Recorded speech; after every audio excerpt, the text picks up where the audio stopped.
الاشتراك بقناة سيد عسكر يساعدنا على الاستمرار.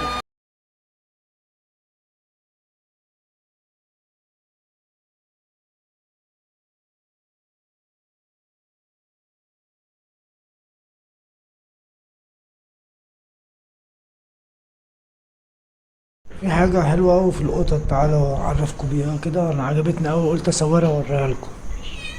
بس القطة بتندهلي عشان خاطر راحت العيلة عشان ترضعهم. بصوا، تعالي يلا يلا خش عادي. بصوا يا جماعة، بصوا لاحظوا.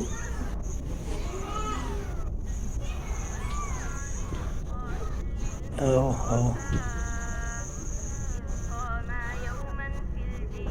اهو خد انت ده، وانت خد ده.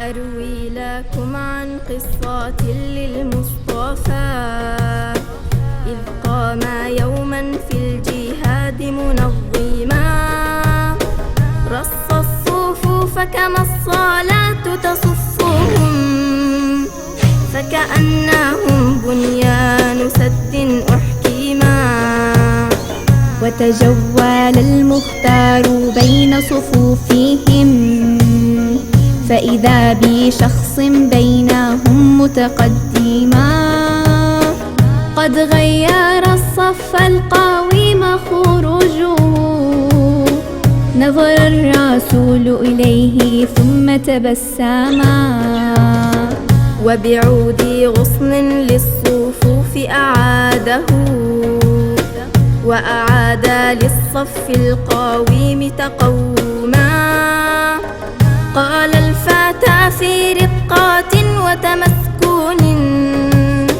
يشكو إلى المختار منه تألما آلمتني بالعود يا خير الورى فاستغرب الجمع الغفير وهمهما ما ظنكم ماذا يكون جوابه هذا رسول حاز خلقا عظيما فتأملوا في قائد ومجند